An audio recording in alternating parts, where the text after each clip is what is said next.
Honestly, now that I've had some time to reflect and think about it, I'm not happy with the way that I was. Wrong. And I was wrong, and I want to be healthy, and that's why I'm choosing to lose weight. But what's happened instead is the whole body positivity talk has completely gone away, except for the fat people that are still talking about body positivity, who are turning on Lizzo, which means that it's not an actual way of thinking. It's a fucking culture. Yeah. You're creating this just way of thinking just to separate yourself from other people. Right. Which is the exact same thing that you're fucking trying to fight. Yeah. You know? And see, I've heard people argue this where they're like, well, there's some big people who can't lose weight. Now, yes, there is a small Explain that fraction. to me, because I don't know that. What do you mean? So there's a small fraction of people who do have liver problems, who have other issues that are, even with treated medication, it's so significantly difficult. They could be on they could eat healthier than you and I, and their body weight would not decrease. People can have metabolism issues. I get that. However, but I refuse to believe that the lesser intake of calories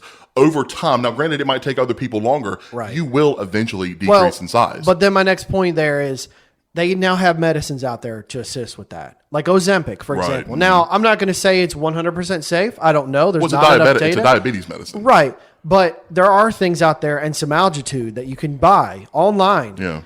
That is there to help those who've never been able to lose that weight. Right. So there are ways for people to lose weight. It's their choice. Yeah. If they want to lose that weight or not. Nobody's forcing them to. Right. So, and then all these folks, even the people you argue with online, backing this up is like, are you really thinking clearly about what you're saying? But see, that's what I'm saying. Is it a form of delusion as well as everything else?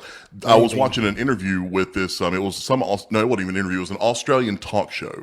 And that was the topic. And they had this really heavy social media person. I can't remember what her name was. And she was talking she kept saying, she was like, well, I have no medical problems. I have no pain. I swim so many laps a day and stuff. And I'm like, that's a lie. That's not true.